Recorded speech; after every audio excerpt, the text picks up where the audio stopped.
Hello and welcome to this episode of the Handshake. My name is Amal Chowdhury and today we will be talking about how Indian diplomacy is aligning with the national interests.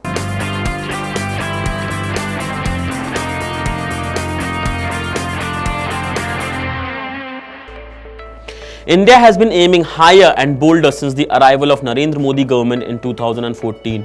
One area where this is visible since the inception of this government is in the domain of foreign policy. The government has expanded the scope of its foreign policy to include national and economic security. Indian diplomacy has been careful enough to understand its limitation and has not tried to punch above its weight. It is exercising its art of diplomacy by engaging with different foreign powers more vigorously than ever before, but also not conceding its strategic autonomy. Instead, it has decided to let go of some fruitless battles and is prioritizing what seems to be essential to its national well-being. As India's Foreign Minister Dr. S. Jaishankar has said, India is cultivating the United States, studying Russia, managing China, enthusing Japan and attending to Europe. It has shed its Cold War era thinking and its explicit non-alignment attitude. India now cooperates and also competes with its international partners at the time of its choosing. In the wake of the Pathankot attacks in early 2016, India was quick in its response through a carefully calibrated surgical strikes through which it entered Pakistan-occupied Kashmir and neutralized terrorists nurtured and harbored by Pakistan.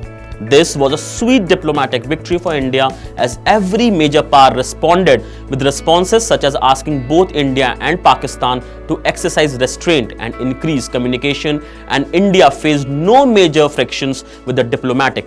Indian diplomacy has also embraced social media and other technological advancement to better the lives of its citizens abroad. Started by the former Foreign Minister late Sushma Swaraj, Indian diplomats actively scout through Twitter and Facebook to its citizens abroad who are in distress, and this has won praises world over.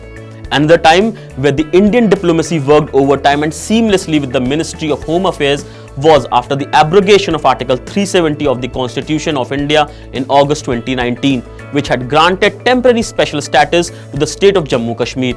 This came at a time when the UN General Assembly was to commence soon in New York, and India's action could be interpreted and criticized endless ways on the international stage.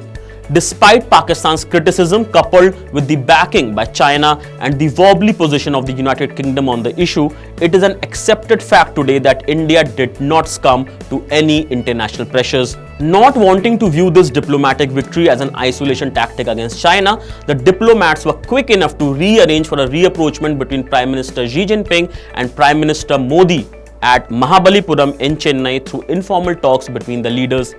The Indian diplomats have also expressed their regards to the Russians through signing up for renewed arms deal with Russia and an informal summit between President Putin and PM Modi at Vladivostok, Russia. And with the United States, we agreed with the demands by President Trump for the cancellation of the generalized system of preferences for India in the area of trade. The domestic demands of India are now the trendsetters of India's foreign policy, and this was again visible with India's amendments to its Citizenship Act of 1955, wherein the Government of India has amended the act to grant citizenship to minorities from Bangladesh, Pakistan and Afghanistan who have come to India seeking refuge from religious persecutions or the fear of it. This act has caused visible disappointment with Bangladesh, which has been manifested in the form of their foreign minister and home minister having cancelled their visits to India. Whether it is the EU, US or the likes of Turkey, India issues statements regularly when it finds any criticism inaccurate or unwarranted. The Ministry of External Affairs has expressed displeasure recently through a press release with regards to the statement made by the USCIRF on the Citizenship Amendment Bill.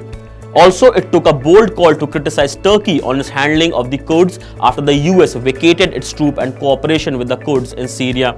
To sustain such a growing clout in the international multipolar world, India must concentrate more on the economic front and work harder towards a 5 trillion economy. Most countries today maintain their support for India because of its growing trade and economic activity with them. Hope this increases in the days to come in order to maintain the momentum that we have gained in the international space as a serious voice. So this is it from this episode of The Handshake. For more such videos, keep watching MyNation.